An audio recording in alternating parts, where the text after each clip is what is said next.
This week, Kevin Bacon goes under deep hypnosis and comes out hearing a stir of echoes. Reese Witherspoon is the femme fatale at the center of some best-laid plans. And Janine Garofalo and Sheryl Crow are in danger from the Minus Man.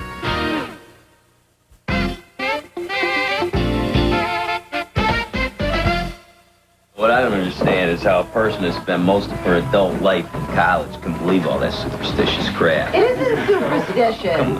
I'm practically a licensed hypnotherapist. Oh, practically licensed. Isn't that like saying I don't have a license? Ow. Kevin Bacon scoffs at sister-in-law Ileana Douglas's offer to hypnotize him in Stir of Echoes, a supernatural crime thriller that's one of 5 new movies we'll review this week, plus the revival of one of the greatest films ever made.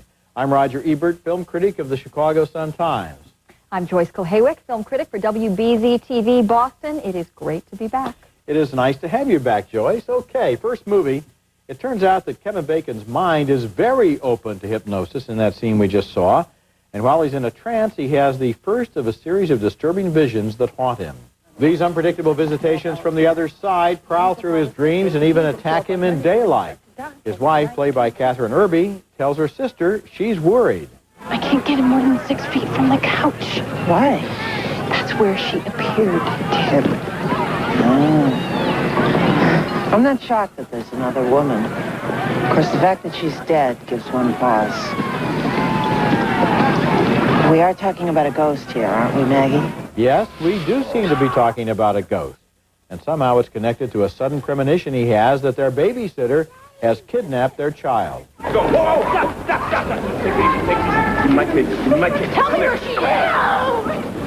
You tell me where she is! Hands off her! Tell me where she is! Hey! Everybody shut up! Are you okay? That girl kidnapped our son. Is that your child? You asked him about some answers. I'm asking about that boy who sure as hell doesn't look like he belongs to you. Wait, I can explain this, all right? The babysitter has a motive for her actions. She's the sister of Samantha, the name of the young girl who visits him in his vision. What are you doing? I'm supposed to dig. What do you mean? I'm supposed to dig. Who said? I see. And what's Jake doing? Jake is helping. Stir of Echoes is an effective thriller. The film places its supernatural events in a blue-collar Chicago neighborhood and allows the key events to happen to people we come to know. This is one of Kevin Bacon's best performances, and I like the way it depends on its story and characters to scare us, not just special effects. It's like Sixth Sense in that way. Maybe real movies are making a comeback just when special effects seemed all set to take over. I am just dumbfounded. Dumbfounded? Yes. This film escaped me. There's a point in some movies where I feel myself just deflated, where all of my energy and enthusiasm goes out because I know just where it's going. And that happened to me right in the middle of Stir of Echoes. This thing was headed right for the predictable climax. When it happened, I wasn't scared at all. And I felt like the wife in this movie had gone to great lengths to get certain information that she had about what was wrong with her husband, and then ignored it and just kept treating him as though he were insane. She just kept throwing up her hands and kind of walking out and leaving as though they didn't know what was wrong. I guess a lot of what you say makes sense from a logical point of view, which is not the point of view I looked at the film from. And I agree with you that we can kind of see where it's headed, but it's the journey, I think, that was interesting, the Kevin Bacon performance as this guy whose life is totally taken over by this strange manifestation from outside his knowledge and outside his experience. And that kind of got to me. I kind of enjoyed that. Boy, it didn't get to me at all, but let's move on. Okay. Our next film is a 90s film noir psychological thriller called Best Laid Plans, starring 2 fine young actors, Reese Witherspoon and Alessandro Nivola. In this scene, their characters, Lissa and Mick, have just met, and they are talking about how each of them is planning to get out of the dead-end town in which they live. I will collect my inheritance. And when all that is accomplished, I will quietly, promptly leave Tropico. Just that easy. No. And how? Before long, Nick gets involved in a shady deal which not only puts him into debt, but also puts his life at risk. I don't have your stash. Then I want preparation. You don't have it by Sunday. This is what your world will look like. The plot is further complicated by Nick's old college buddy, Bryce, played by Josh Brolin. He's holding a girl hostage after she accuses him of rape. When he calls Nick for help, things really start to spiral out of control. Kill her. It's why I got the call. Give you the nerve. It's out in the open now. Don't pussyfoot around. Kill her? Best Laid Plans is a difficult movie to talk about without giving too much away. Alessandro Nivola gives a very subtle performance here, well balanced by Reese Witherspoon's and Josh Brolin's characters on either side of the spectrum. Best Laid Plans is an engrossing tale that twists and turns on itself like a vortex, pulling these characters down. I really like this movie. And I didn't. And I thought that the vortex was just all too vortexable.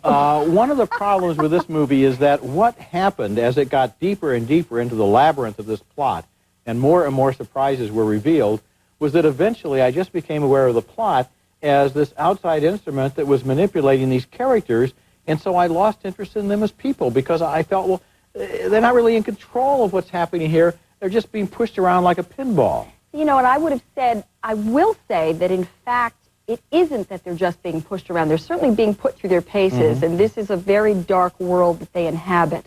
But these characters go through something, and they do come out the other end in a certain way, so it's not as though they're just puppets. And I thought the performances were so good, particularly this Nivola's, that he is a full character, that I was very engaged. The performances I'll give you, but you know, there's a whole group of films now, and I think in a way it started with Tarantino, and then you get all these other movies like Go and so forth, where they're just a plot and a half. And in a way, all you need is a plot and a quarter, or maybe just a plot would do. You don't need that additional layer of stuff that you get impatient with. No, I thought it was an interesting plot. I thought the layering worked. I thought it pulled me in, and I thought it was very consistent and very well thought out. I didn't find that it was too Baroque, if you will. Okay, coming up later in the show, Rosanna Arquette and Ali Sheedy struggle to stay afloat in the poisonous waters of Sugartown. Here, what scene did you meet so many directors and all? This is My headshots. And coming up next, Sheryl Crow and Janine Garofalo are intrigued by The Minus Man. Well, he must not be in much of a hurry. What makes you say that? He'd be on the interstate. I don't like the billboards. A drifter played by Owen Wilson meets a troubled young woman played by singer Sheryl Crow early in the chilling new movie The Minus Man. In that scene, he's so soft-spoken and ingratiating that how could she ever guess that he's a sociopath and a serial killer? After he finishes with her, the killer named Van moves on, deciding to stop for a while in a small town where he rents a room from a postal worker and his wife. Keep your distance. I suppose. Well, don't. Don't. Leave him alone. Let's give him a chance to get adjusted first. His landlord gets him a job at the post office where Van meets a fellow worker played by Janine Garofalo. What are you doing later? I have to go to the library. But I'll call you. When? As soon as I get your number. I never gave you my number. You never gave me your number. People keep disappearing whenever this guy is around, and here he joins on a hunt for one of his own victims. My opinion is you could miss a body in a search like this. We keep our eyes to the ground, but we're told to look at the trees as well. I guess in case he hung himself. I look harder than anybody. I look so hard I forget there's nothing to find. The Minus Man is a psychological thriller of uncommon power, maybe because it's so quiet and devious. Since we know his secrets, every scene in the movie, especially his relationship with Janine Garofalo's postal worker, is filled with suspense and uncertainty. The director and screenwriter, Hampton Fancher, is skilled at building suspense. He puts all of his cards on the table, and then he makes us wait and wait and wait. At last, we agree. Yeah. I saw this movie at Sundance about 8 months ago, and it really got under my skin. I saw it again, and I saw even more in it. And I thought the key to this was this Owen Wilson's performance. Yes, yeah. Oh. The strange thing about this character is that although he's evil by any conventional measurement, he's the victim of his own very deep, obvious mental problems. And yet, at the same time, he kind of wants to do the right thing and do what he should be doing, except that sometimes what he's doing is completely off the map, and he doesn't have any understanding of that. Yeah, uncontrollable urges. The man is undoubtedly insane, but he is the guy that we will say, but I knew him. He was so quiet. How could No, this he never be? caused any trouble at Yeah, work. he You know, never. and He I've is been- that man. I've been such an admirer of Janine Garofalo's over the years, and here she gets just the right note. She doesn't just fall for this guy. She's been around. She's a little cynical. She stands back, but she kind of likes him anyway. And the way that they get closer together and further apart, and we realize the danger that she's in, and she doesn't. Exactly. Is And really that escalating tension Yeah. as he starts to get more and more boxed in, and then we see what he's going to do next. I thought it was a terrific film. It really, really pulled me in. Coming up next, the Hollywood streets are paved with heartbreak in Sugartown. Can I get your autograph? I'm delighted to give you my autograph. It's actually for my mom. Yeah. Our next movie is Sugartown, a hip and hilarious romp through the L.A. music scene.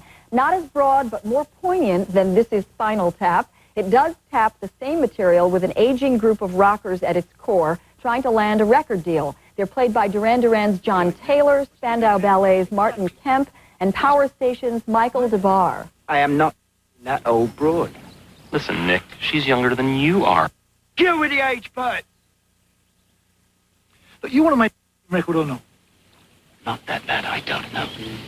There are bluntly funny, carefully observed, and quintessentially rock and roll moments like this one involving Rosanna Arquette's character and her husband, Clive.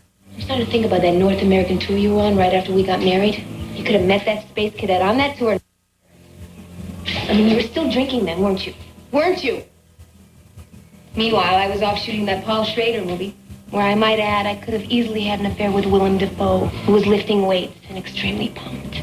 As Clive and the band struggle to make a comeback, a young wannabe, the rabidly ambitious Gwen, played by newcomer Jade Gordon, will stop at nothing to get her first big break, including sabotaging and stealing Ali Sheedy's date with a big record producer.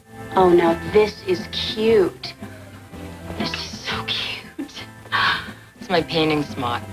No, look at how cute this is. Like with some tights and some little black loafers. Like a beatnik. Look. He can ask you about your job for a change. Sugartown points up the dopey pretensions of this treacherous world, but it never stoops to ridicule. We somehow sympathize with the drug-addled songwriter who may have some talent, with Rosanna Arquette's aging actress, with the guitarist who's trying to hold his marriage together, and especially with Clive's over-the-hill rocker whose latest opus is called Gravy Stain Girl. You know, I love this movie, too, and it was co-directed by Allison Anders and Kurt Voss, who live in this world and who know people like this. In fact, I think they know some of the actors in their movie who have lines that are clearly autobiographical, like Rosanna Arquette, who says, they want me to play Christina Ricci's mother. You know, she doesn't want to hear anything at all about that. And what's beautiful here is that these people are kind of a low-rent version of the characters that Altman was looking at in The Player. Good point. And they are seen so clearly and with such poignancy and humanity. They're allowed to be people. It's not just interlocking relationships in a kind of a gimmicky plot. You really get involved with these people. It's true. It would be so easy to make a satire out of all of this and poke fun at these people and just have a series of disconnected vignettes. Again, the filmmakers interweave these characters just enough to give it some dramatic texture. Good film. It is endlessly interesting. Every time there's a cut to another character and another way of handling something, you're surprised and delighted. Right. It's really a good movie. And a lot of Sugartime. hip topical references, too. Yes, indeed. Okay. Next movie. Our next movie is On the Ropes, a documentary so powerful that in some ways it deserves comparison with Hoop Dreams. Like that great film, it's about poor inner-city dwellers trying to use sports to escape from poverty. But this one doesn't have such a happy ending. The movie takes us into a New York gym where the trainer, Harry Kite, oversees the careers of would-be champions. One of the boxers, Noel Santiago, isn't afraid to fight, but he's afraid to lose. I didn't come here to convince you to fight, you know what I'm saying? No, the last thing I want to see with you is you to get hurt in this sport. But I'm telling you this, as long as you keep walking away from things, you're going to always fall short in life. Another boxer, George Walton, seems to have a chance at the big time and even has a manager, but he hasn't seen any money yet. I've turned down more fights than guys get all year. I've had to call up. It's embarrassing for me to call up Cedric or somebody and say, George can't make it this month. He hurt his hand. For me to have a fight one night, then the next day, I don't have nothing to show for it. And here's the center of the movie and its most heartbreaking story. Tyrene Manson is a promising young boxer who's law-abiding and respectable, but she has a house full of relatives to take care of, including an uncle who is a drug addict. When cocaine is found in her room, She claims she's innocent, but she loses everything. I tried my hardest to even get stuff out of there because I don't drink, I don't smoke, I don't get high. The kids had their friends. They would have some reefer wrappings on the floor. I clean up the house. I clean up Randy's empty crack vials. Yes, I did. And if at times he dropped a crack vial that was full, I'd throw it in the garbage. You know, it's not often that a movie makes me really angry, but the way the legal system treats Tyreen Manson in this movie is so unfair and so indifferent and so careless of her life that I wanted to confront that judge for not caring more about this young woman in front of him. There's also a lot to be said about her incompetent attorney, for that matter, but the movie's real message is that bad things can happen to poor people just because they're poor. On the Ropes is a powerful film and a good one, and if you see it, you're not going to forget it. This is an amazing film. I felt in that courtroom scene that was one of the most powerful, dramatic moments I'd ever seen in a film. It was horrifying to see what these people were up against. They are literally fighting for their lives. That's the operational metaphor here, and it really worked. And she has a shot of about 5 minutes. Exactly. Or maybe 3 minutes to save her life, and I'm sitting there on the screen. I wanted to shout out suggestions to her. She doesn't put it in the right terms. She can't get through to the judge. He doesn't care. It's just paperwork to him, and her lawyer is utterly, completely out to lunch, having already screwed up the original court appointment because he forgot it. There are other subtle things about this film that make it really powerful, where the documentary filmmakers put their camera, because we get to see real things happen as they really occur. This is a wonderful, wonderful story that puts you right in the face of these people. Sometimes a documentary like this is so powerful it makes a fiction film just look kind of weak. Truth is more powerful and stranger than fiction. On the Ropes. When we come back, the revival of a film that makes almost every list of the 10 greatest titles of all time. Enchanté.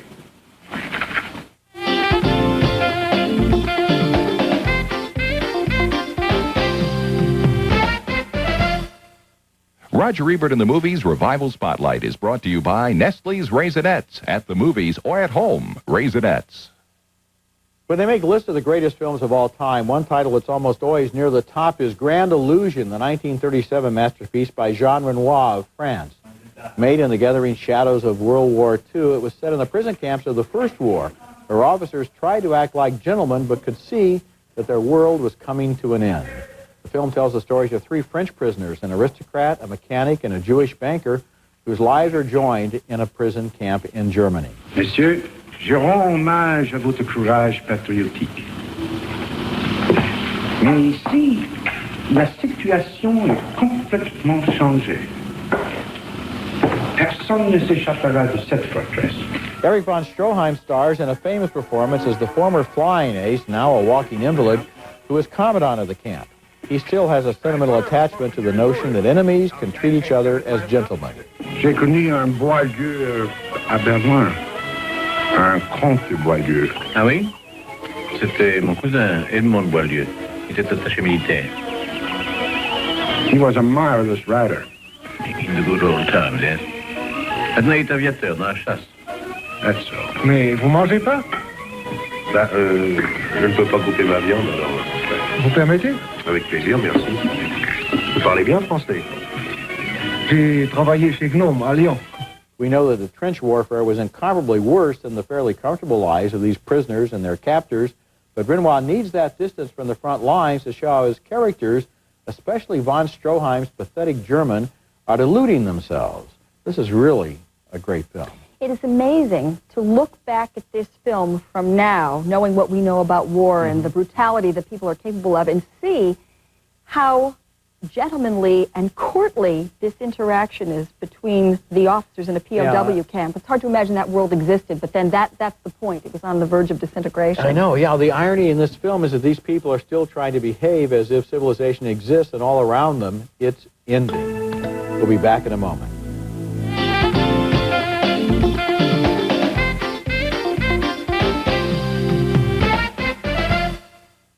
Now let's take another look at the movies we reviewed on this show. A split decision on Stir of Echoes with Kevin Bacon. Joyce questioned the logic. I like the mood. Another split on Best Laid Plans, a complicated thriller starring Reese Witherspoon. I found too many plot twists, but Joyce found the film really engrossing. 2 thumbs up for The Minus Man with Owen Wilson's strong performance as a dangerous loner. 2 more thumbs up for Sugartown, a hip and poignant slice of rock and roll life.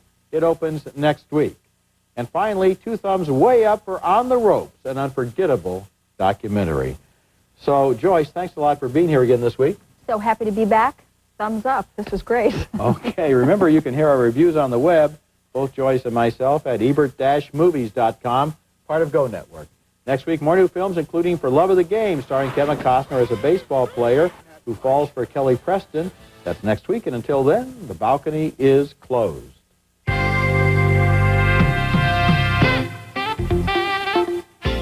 1-800-US-SEARCH. Locate a long-lost friend or family member.